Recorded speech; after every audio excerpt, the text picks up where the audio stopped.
અને સાંભળ મારી ઝાંસીની રાણી, રાત્રે ઉઠીને ક્યાંય જવું હોય તો મને જગાડી દેજે. હું જાણું છું તને મારા ટેકાની જરૂર નથી, પણ મારી ઈચ્છા છે તારો હાથ ઝાલીને તને બાથરૂમ સુધી પહોંચાડું. મલકાઈને મેં હામાં ગરદન હલાવી. સવારે ડૉક્ટર આવ્યા, તપાસ કરી અને મા સાથે વાતચીત કરી. વાતમાં તેમને અચાનક યાદ આવ્યું કે હું એકલી લ્યુના ચલાવીને દવાખાને તપાસ માટે આવી હતી અને તેમણે ડિલિવરી માટે દાખલ કરી લીધી હતી. તેઓ મને વળતા કહે, આપની આ ત્રીજી ડિલિવરી હતી. આપની સમજમાં નથી આવતું કે આવી સ્થિતિમાં લ્યુના સ્કૂટર ન ચલાવવું જોઈએ. આપને કે બાળકને કંઈ થઈ જાત તો? ઈશ્વરની કૃપા છે કે આપ બંને બિલકુલ સ્વસ્થ છો. આપને એકલા જોઈને મને આપના પતિ પર ગુસ્સો આવ્યો હતો કે આવી સ્થિતિમાં પણ આપને એકલા મોકલી દીધા, અને ઉપરથી આપે કહ્યું લ્યુનાથી આવી. સાચું કહું છું રુચિરાજી, આપનું મનોબળ જાળવી રાખવાનું હતું એટલા માટે ત્યારે કંઈ જ ન કહ્યું, નહીંતર ગુસ્સો તો આપ પર બહુ જ આવ્યો હતો. મન થતું હતું કે માસ્ટરજીની જેમ દંડો મારે છે ને તેમ જ બે ચાર દંડા આપને મારું.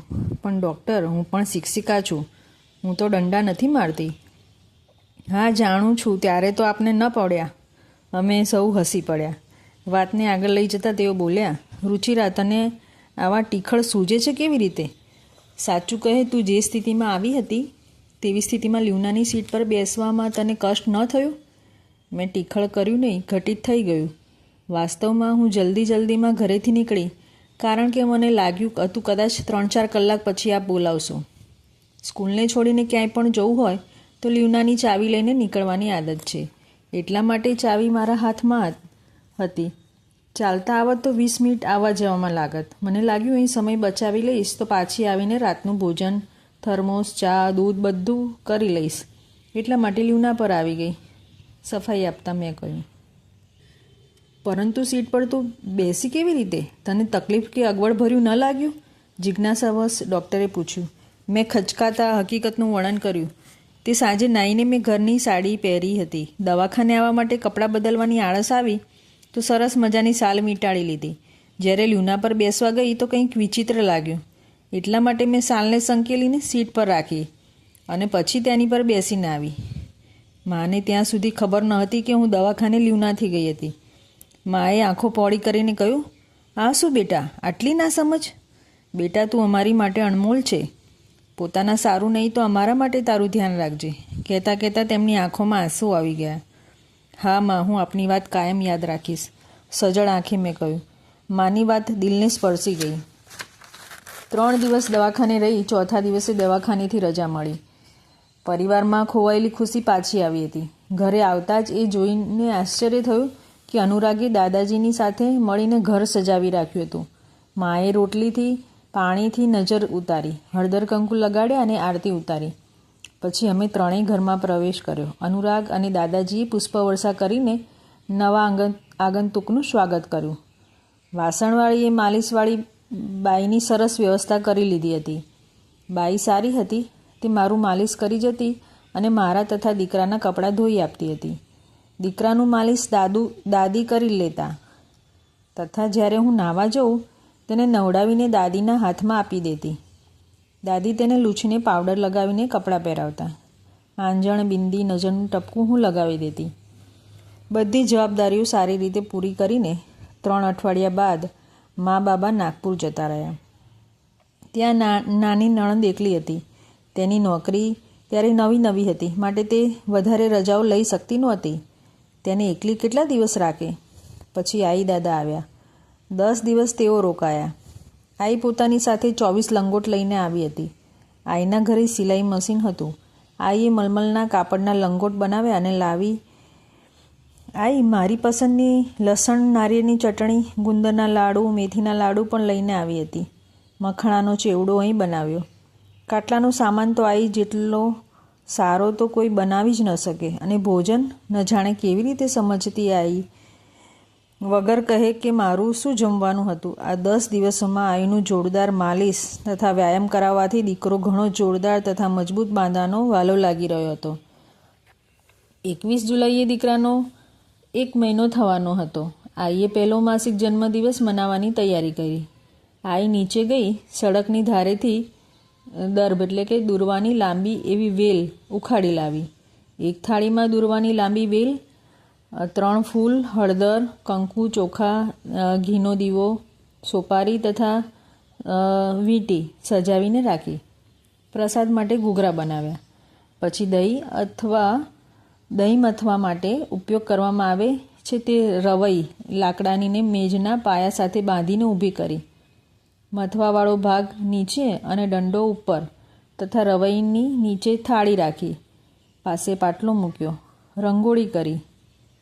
હું દીકરાને લઈને પાટલા પર બેઠી. પછી રવઈની પૂજા કરી. હળદર, કંકુ, ચોખા ચડાવ્યા. દુર્વાની વેલ, 3 ફૂલ ચડાવ્યા. દીપકથી આરતી કરી. પ્રસાદ ધર્યો અને પ્રણામ કર્યા. પછી દીકરાને બંને હાથથી ઊભો થોભાવ્યો. તેને જમીન પર ઊભો કર્યો. પછી પકડીને જ તે રવઈ પર સીડીની જેમ ચઢાવ્યો 3 વાર અને પાછી પાટલા પર બેસી ગઈ. આઈએ પણ રવઈની પૂજા કરી અને મને હળદર કંકુ તથા દીકરાને હળદર કંકુ લગાવ્યા. ચોખા માથા પર વધાવ્યા. પછી દીપકવાળી થાળી હાથમાં લીધી. વીંટી હાથમાં પકડીને ઘડિયાળની દિશામાં વીંટીવાળો હાથ માથાની ચારે તરફ ઘુમાવ્યો. થાળીમાં વીંટી અડાડીને પાછી ઘડિયાળની ઉલટી દિશામાં વીંટી માથા પરથી ઘુમાવી ને થાળીમાં રાખી. પછી સોપારીથી પણ એમ જ કર્યું અને ફરીથી એ વીંટીથી એવું જ કર્યું તથા અમારા બંને એટલે કે મા બેટાની આરતી ઉતારી અને પ્રસાદ વહેંચ્યો. મેં પૂછ્યું, આઈ, આ માસિક જન્મદિવસ મેં અનુરાગ, આદિત્ય બધાનો ઉજવ્યો હતો, પણ તિલક તથા આરતી ઉતારીને પણ આ નવી રીતે પૂજા કરીને જન્મદિવસ ઉજવવાનું તો આજે જ જોયું. હા બેટા, તારી પિતરાઈ બેનનો દીકરો હવે 6 માસનો થઈ ગયો છે. તેના સાસરે આ રીતે શિશુનો માસિક જન્મદિવસ ઉજવ્યો હતો. ત્યારે અમને સૌને બોલાવ્યા હતા. મને આ પૂજા બહુ જ અર્થપૂર્ણ લાગી. એટલા માટે મેં વિચાર્યું આપણે પણ કરીએ. એમાં જે પણ ચડાવ્યું તેનો વિશેષ અર્થ છે. શું તું જાણવા માંગે છે? મેં હામાં ગરદન હલાવી. માએ અર્થ સમજાવવાનો શરૂ કર્યો.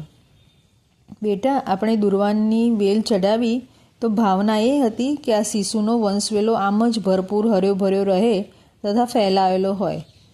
જે કપાસ એટલે કે રૂ ચડાવ્યું તેની પાછળ ભાવ હતો કે હે પરમેશ્વર, આ શિશુ એટલું જીવે કે તેના માથાના વાળ કપાસની જેમ સફેદ થઈ જાય તેટલી લાંબી ઉંમર આપજો. ફૂલોની ફોરમ જેવી તેની સુગંધ ખ્યાતિ દૂર દૂર સુધી ફેલાય. પ્રસાદમાં ઘૂઘરા એટલા માટે કે જેમ તળતી વખતે ઘૂઘરા જાતે જ પલટાઈ જાય છે, પહેલાં 2 માસમાં શિશુ પણ પડખું ફરવાનું શીખે છે. આ સાચે જ અર્થપૂર્ણ હતું બધું. માસિક જન્મદિવસ શું 1 વર્ષનું થાય ત્યાં સુધી ઉજવાય છે? નહીં બેટા, ફક્ત 5 મહિના સુધી જ ઉજવે છે. 6ઠ્ઠા માસથી તિલક આરતી કરી લેજે. આઈ, શું દરેક જન્મદિવસ પર ઘૂઘરા બનાવવાના છે? નહીં બેટા, પહેલાં બીજા માસિક જન્મદિવસ પર ઘૂઘરા બનાવજે, કારણ કે તે દિવસમાં બાળક પડખું બદલતા શીખે છે. ત્રીજા જન્મદિવસ પર ચોખાના લોટના પુડલા તથા નારિયેળ, ખીર અને ગોળ, ઇલાયચી નાખીને તૈયાર થયેલ દૂધ, ગોળ, ખીર તો ગળ્યા માટે, પણ પુડલા મહત્વપૂર્ણ છે. આ દિવસોમાં બાળક પોતાના સ્થાન પર ગોળ ગોળ ઘૂમતા શીખે છે. એટલા માટે પુડલા પ્રસાદ. પુડલા બનાવતી વખતે ગરમ તવા પર પુડલાનું મિશ્રણ પણ તો ગોળ ઘુમાવીને પાડવામાં આવે છે. અને 4થા મહિનાના જન્મદિવસને ભૂલી જા. 5મા મહિનામાં લાડુ પ્રસાદ, કારણ કે ત્યારે શિશુ પોતાના હાથની આંગળીઓને લાડુ બનાવવાની જેમ કરે છે. 6ઠ્ઠા જન્મદિવસ પર તો અન્નપ્રાશન કરાવી શકે છે. પછી તો દર મહિનામાં તેને જન્મદિવસની મીઠાઈ તેને પણ ખવડાવી શકીશ. છે ને મજેદાર આ બધું? હા આઈ, પણ શું દર મહિને પૂજા પણ? મારો મતલબ છે જેમ આજે કરી તેવી જ પૂજા બધું ચડાવીને કરવાની છે. હા બેટા, પોતાના બાળકો માટે 4 વાર પ્રાર્થના કરીએ તો ખરાબ શું છે? જી આઈ. દાદાને આ કોલોની સારી લાગી.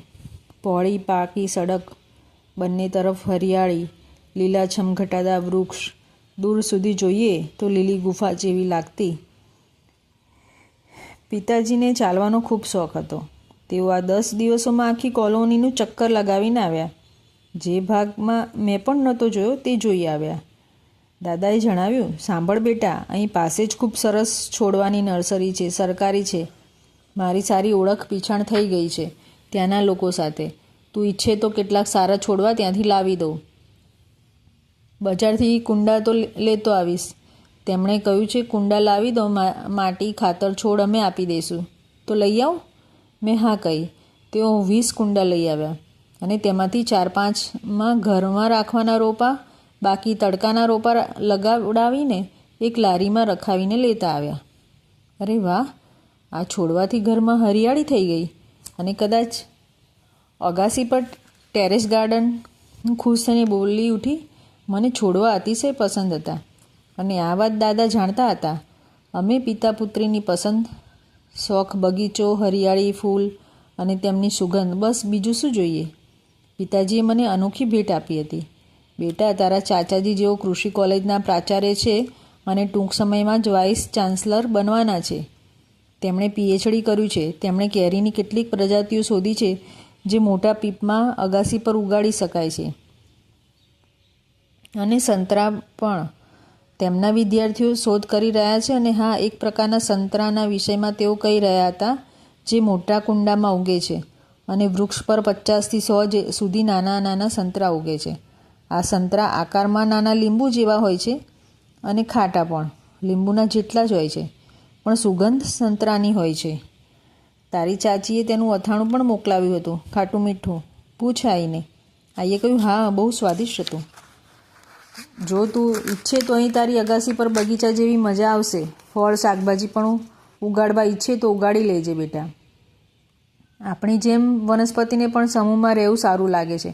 2-4 છોડવા હોય તો તેઓ પણ ઉબાઈ જાય છે, પણ જો સમૂહમાં હોય તો તેમની રંગત જ બદલાઈ જાય છે. રંગત? અરે હા બેટા, આપણી સુરત મૂરત હોય છે તો તેવી જ રીતે છોડવાની પણ રંગત હોય છે. તેમના પાંદડા, ડાળીઓ, ફૂલ, ફળ બીજા છોડવા સાથે વાતો કરે છે અને બધા ખુશ રહે છે. તું અવલોકન કરજે. જ્યાં વૃક્ષ, વેલાઓ, ઝાડીઓ બધા સાથે હોય છે તો તેઓ બહુ સરસ વિકસિત થાય છે, અને જ્યાં એકલું વૃક્ષ હોય છે તેનો વિકાસ એટલો સારો નથી હોતો. હા, તો બોલ, તારો અગાસીનો બગીચો તૈયાર કરાવી દઉં? નહીં દાદા, અત્યારે નહીં. અત્યારે આ નાનકાને સંભાળું. જ્યારે આ 1 વર્ષનો થઈ જશે ત્યારે જરૂર કરીશ. અત્યારે કરું તો સમયે ખાતર, પાણી, માટીને ઓડવાનું, છોડવાનું, કાપકું કેવી રીતે કરી શકું?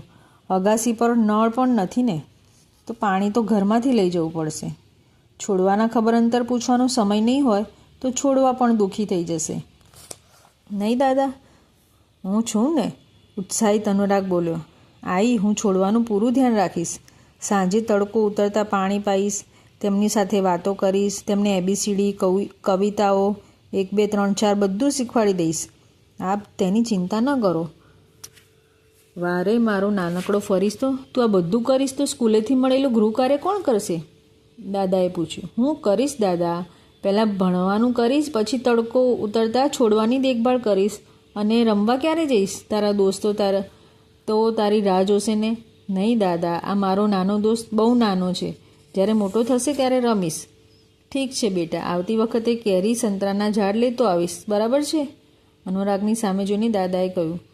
પછી મને કહે, અનુરાગનો કોઈ દોસ્ત નથી અહીંયા? એણે દોસ્ત નથી બનાવ્યો કે તું જ એને ક્યાંય જવા નથી દેતી? મને સમજાવતા આગળ કહ્યું, બેટા, આ ઉંમરમાં બાળકોને સ્વયં પોતાના દોસ્ત પસંદ કરવા દે. બની શકે છે કે તે ખોટા દોસ્તને પસંદ કરે, તે તેમની પાસેથી ખોટી વાતો શીખે. એ તારી ફરજ છે કે તેને સારા ખરાબનો ભેદ સમજાવ. તે સારી વાત, ખરાબ વાતનો ભેદ તારી પાસેથી શીખશે. લોકોને ઓળખવાનું અત્યારથી શીખશે. જો તેને બહાર જવા જ નહીં દો તો આત્મનિર્ભર નહીં થઈ શકે. રસ્તાની ઓળખ, માણસની ઓળખ અને સાચી ખોટી વાતોની ઓળખ અનુભવોથી થાય છે. તેને અનુભવ લેવા દે. તું તેની દોસ્ત, પથદર્શક બન. જેમ તારી માએ તને શીખવા સમજવાનો મોકો આપ્યો, તું પણ તેને શીખવા સમજવાનો મોકો આપ. જેમ તું તારા કૌશલ્યને બહાર લાવી શકી એ રીતે તેને પણ તેની રુચિ અનુસાર કરવાનો મોકો આપ. માતા પિતા ઉંમરના દરેક તબક્કે, દરેક જમાનામાં આપણા પથદર્શક હોય છે. આપણે કેટલીક વખત તેમની આવી નાની નાની વાતો પર ધ્યાન નથી દેતા, પરંતુ આ વાતો તેમની અનુભવની ખાણમાંથી નીકળેલા રત્ન છે, જેમને સાચવી સંભાળીને રાખવામાં આવવા જોઈએ. આમ વિચારતા જ જી દાદા કહ્યું. આમ તો મેં અનુરાગને ક્યારેય રોક્યો નહોતો. હંમેશા તેને એક જ વાત કહેતી હતી, બેટા, જ્યાં પણ જવું હોય ત્યાં જા, ચાલવા પણ જવું હોય તો જા, ફક્ત મને જણાવીને જા. અને સૂર્યાસ્ત થતાં જ પાછો આવજે. સારા બાળકો સંધ્યા સમયે દીપક પ્રજ્વલિત કરીને શુભમ કરોતુ કલ્યાણમ આરોગ્ય ધન સંપ્રદા સંધ્યા પ્રાર્થના કરે છે તથા ઘરના પોતાનાથી સૌ મોટેરાના ચરણ સ્પર્શ કરીને તેમના આશીર્વાદ લે છે. 10 દિવસ ક્યાં વીતી ગયા ખબર જ ન પડી. ભર્યું ભર્યું ઘર મને ખૂબ સારું લાગતું હતું, પણ શું કરીએ, આ શક્ય નહોતું. આઈ દાદાના જવાથી ઘર ખાલી ખાલી લાગવા લાગ્યું. બધું કામ, જમવાનું બનાવવાનું, અનુરાગને તૈયાર કરીને સ્કૂલે મોકલવાનું, ત્યાંનું દફતર તૈયાર કરવાનું, બધું જ એમણે બહુ જ સારી રીતે સંભાળી લીધું. 2-4 દિવસ વીત્યા ત્યારે કોટાવાળા નણંદના સાસુમાનો ફોન આવ્યો. તેમના ફોને ફરીથી ઘરમાં ખુશીસભર વાતાવરણ બનાવી દીધું. તેઓ 10 દિવસ માટે આવી રહ્યા હતા. તેઓ પણ પોતાની સાથે 2 ડઝન લંગોટ લઈ આવ્યા. તેમણે વિચાર્યું 2-3 માસ સુધી તો બાળકો ખૂબ ભીનું કરે છે. વર્ષા ઋતુ છે, કપડાં સૂકવવામાં સમય લાગે છે. આવામાં લંગોટની સંખ્યા વધારે હોય તો સારું છે. નણંદની સાસુમાં બહુ જ રચનાત્મક, ક્રિયાશીલ, બુદ્ધિવાદી, પરંતુ અત્યંત સ્નેહાળ સ્વભાવના માલકીન હતા. મારી દ્રષ્ટિમાં તેઓ આદર્શ સાસુ હતા તથા આદર્શ દાદી હતા. તેઓ એટલા પ્રગતિશીલ વિચારધારાના હતા કે તેમણે પોતાના પૌત્રને ક્યારેય પરિકથા કે દંતકથા ન સંભળાવી, પરંતુ બાળપણથી તેમને આવિષ્કાર કેવી રીતે થયા તે વાર્તાના રૂપમાં બતાવતા. એટલા માટે 3-3.5 વર્ષના તેમના પૌત્રને ટેલિફોનની શોધ, હવાઈ જહાજની શોધ, વિશ્વની 7 અજાયબીઓ વગેરે વિષયમાં પૂરું જ્ઞાન હતું. દીકરો 1.25 મહિનાનો થયો તો અમે 5 દેવદર્શન કરી આવ્યા. દેવદર્શન પછી કોઈના ઘરે જઈને આવવાનું હોય છે. અમારા નવા પડોશી નીચેના ક્વાર્ટરવાળા મેડમે અમને ભોજન માટે આમંત્રિત કર્યા. ખૂબ જ સારા લોકો હતા તેઓ. 2 દીકરી 1 દીકરો. પતિ પત્ની સૌનો સ્વભાવ શાંત હતો. બંને દીકરીઓએ દીકરાને સંભાળ્યો ત્યારે મેં શાંતિથી ભોજન કર્યું. તેમણે હળદર કંકુ લગાવી ને મારી ઓટી ભરી, નાનકડી ભેટ આપી અને દીકરાને નવા સુંદર વસ્ત્ર પણ ભેટ રૂપે આપ્યા. મેં પૂછ્યું, આ શું? ભેટ તો આપ નામકરણ વખતે આપજો ને, અત્યારે કેમ? એક સ્નિગ્ધ સ્મિત સાથે બોલ્યા, આ અમારા ઘરની પરંપરા છે. જ્યારે પણ નવજાત શિશુ પ્રથમવાર દેવદર્શન કરીને માતાની સાથે મંદિરેથી આવે તો માતાને ભોજન કરાવવાનું તથા ઓટી ભરવાનું બહુ પુણ્ય હોય છે. અને રહી વાત ભેટની, તો છોટુનો પૂરો હક છે કે તે પોતાની બુવા પાસેથી જ્યારે ત્યારે નીત નવી ભેટ મેળવે. તું વચ્ચે ન આવીશ. 2 દિવસ પછી જ નામકરણનું મુહૂર્ત નીકળ્યું. મારા દીદી, બહેનો, નાના તથા વચેટ નણંદ આવ્યા. અમારા સહકર્મી શિક્ષિકાઓ, શિક્ષકોની પત્નીઓ તથા ભૂલકા પણ આવ્યા. નણંદના સાસુ, હું અને ગીતા દીદી એટલે અમારા નવા પડોશીએ મળીને, તેમના પરિવારજનોએ મળીને બધી તૈયારી કરી. મારી બહેનો, દીદી પણ સામેલ હતા. બહુ જ સારું લાગ્યું. બહુ જ સરસ રીતે કાર્યક્રમ પૂરો થયો. દીકરાનું નામ રાખ્યું અમરીશ. 2-4 દિવસ રોકાઈને બધા અતિથિ વિદાય થયા અને રહી ગયા અમે 4. ઘણા વર્ષોથી એક પ્રશ્ન મારા મનમાં સળવળતો હતો કે સ્ત્રી માટે કેટલાક દિવસ પવિત્ર સ્થાનો પર જવું નિષિદ્ધ કેમ છે? આઈના ઘરે માસિકના દિવસોમાં દેવઘરમાં જવું નિષિદ્ધ હતું તથા મા રસોડામાં પણ આવવાની મનાઈ કરતા હતા. મને ખૂબ ખરાબ લાગતું. મારા વિચાર પ્રમાણે તો સમગ્ર વિશ્વ ઈશ્વરની રચના છે, કૃતિ છે, તો કોઈ ઊંચ નીચ અછૂત કેવી રીતે હોઈ શકે? સ્ત્રીના માસિક ધર્મના 3 દિવસ તે અપવિત્ર કેવી રીતે હોઈ શકે? સ્ત્રી દેહ પણ ઈશ્વરની જ કૃતિ છે અને જો માસિક ધર્મ ન હોય તો શિશુ જન્મ પણ સંભવ નથી, અને જો જન્મ ન હોય તો માનવજાતિ જ નષ્ટ થઈ જાય. જેનો સંબંધ નવસર્જન સાથે છે તે ઘટના અપવિત્ર કેવી રીતે હોઈ શકે? હા, કેટલીક વાતોને સાચી માનતી હતી હું, જેમ કે રસોડામાં પ્રવેશ નિષેધ, મહિલાઓને આ 3 દિવસ થોડો આરામ મળવો જોઈએ. જો કે મહિલાઓના મોટાભાગના કાર્ય રસોડા સાથે જોડાયેલા હોય છે. જો તેમને રસોડામાં ન જવાનું હોય તો તેમને આરામ મળી શકે છે. પરંતુ જ્યારે કોઈ કહેતું અહીંયા કેમ મળી, અપવિત્ર કરી નાખ્યું, તો અપમાનિત જેવું અનુભવતી. ઘણા સમય પછી અમને એકાંત મળ્યું હતું તો મેં એમને પૂછી જ લીધું, સાંભળો જી, મારા મનમાં એક પ્રશ્ન છે. શું એના સંદર્ભમાં આપ કંઈ જાણો છો કે આપના ગુરુદેવે આ વિષયમાં ક્યારેય કોઈ વાત કહી છે?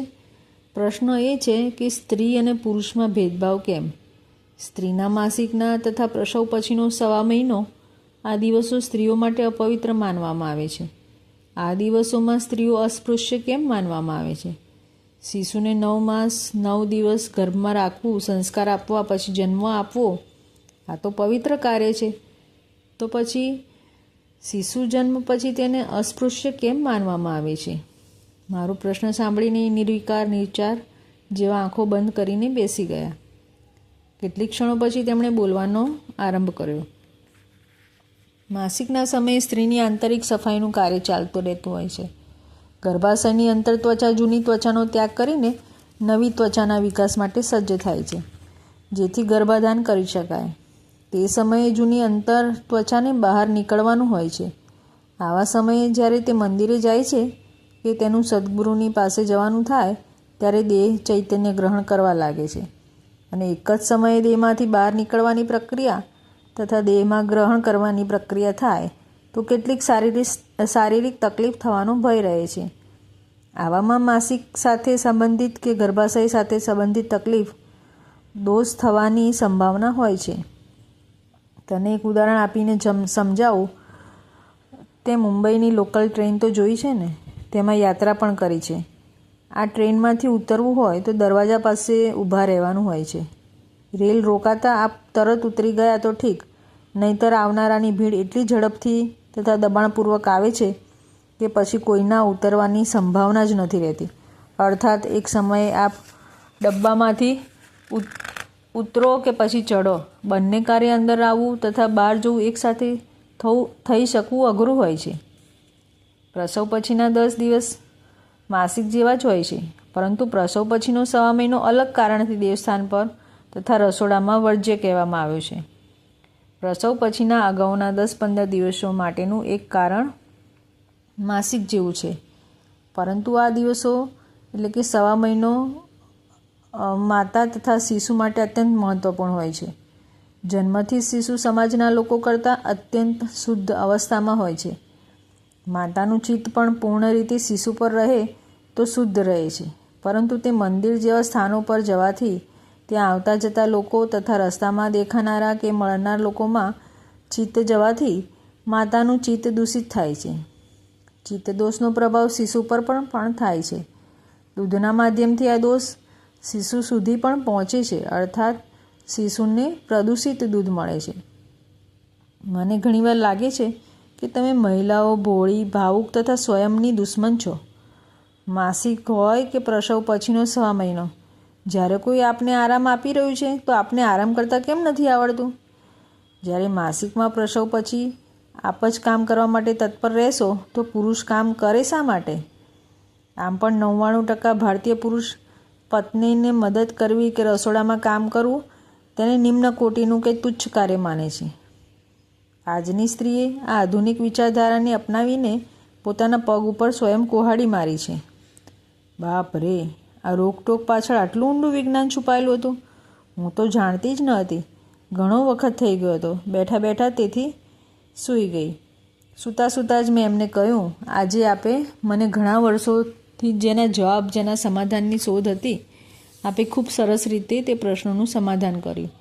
હજુ પણ મારા પ્રશ્નનો કેટલોક ભાગ અનુત્તરિત છે, પરંતુ મૂળ અવધારણા સ્પષ્ટ થવાથી હું તેને સમજી શકું છું. સ્ત્રીને તે દિવસોમાં આરામ મળે તેથી કદાચ પોતાના કક્ષમાંથી નીકળવાની જ મનાઈ હતી. જો ઘરના દેવઘરમાં જાય તો રસોડામાં કેમ નહીં?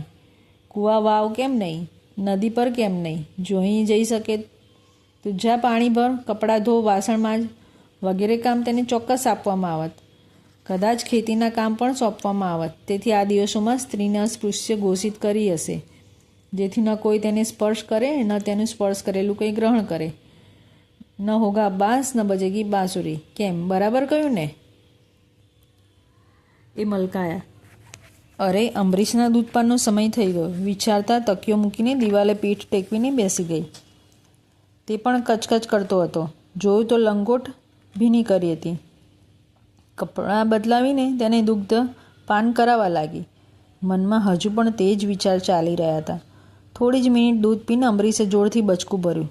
દાંતો નહોતા, પણ પેઢાથી પણ તેણે એવું બચકું ભર્યું કે એકવાર તો હું છાતી પર હાથ રાખીને બેસી ગઈ. થોડી જ પળમાં મને સમજાયું કે તેને દુગ્ધપાન કરાવતી વખતે તેની ઉપર ધ્યાન ન હતું. હું વિચારોમાં ખોવાઈ ગઈ હતી.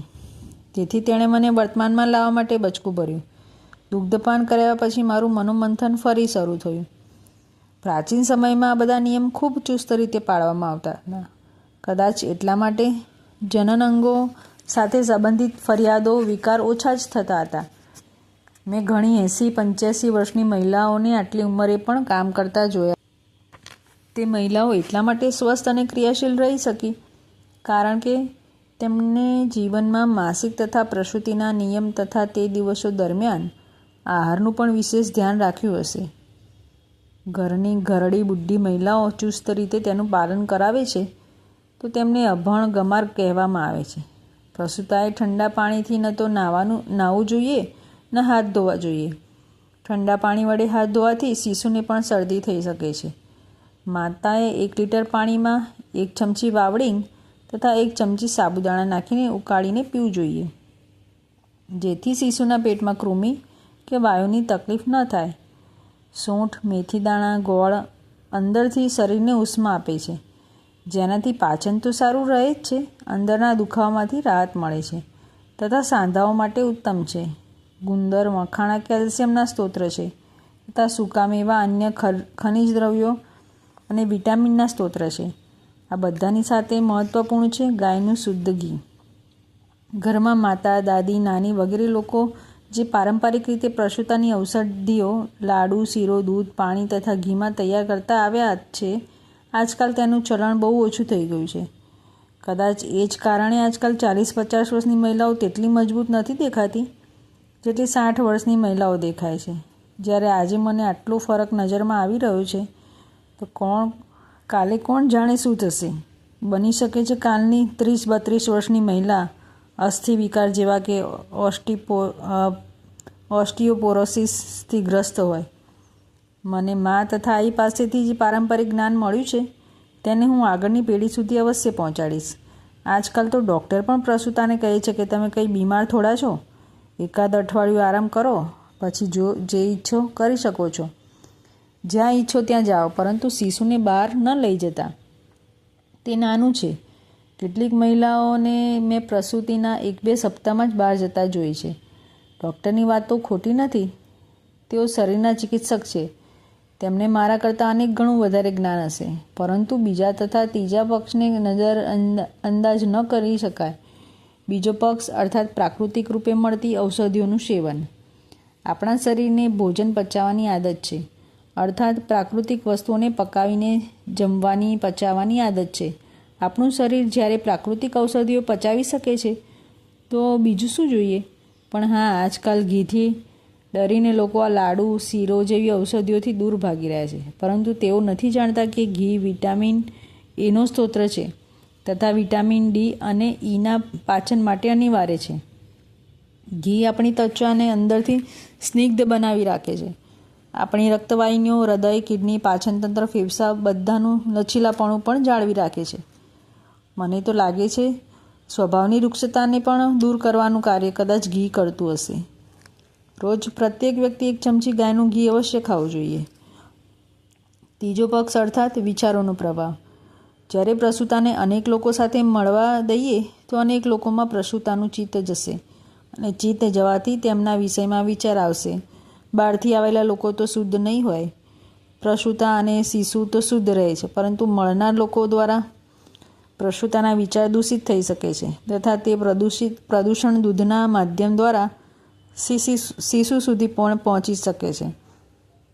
આપણે પોતાના બાળકને જે પણ સંસ્કાર આપવા માંગીએ છીએ તેના 60-70% તે 2 વર્ષની ઉંમર સુધીમાં ગ્રહણ કરે છે.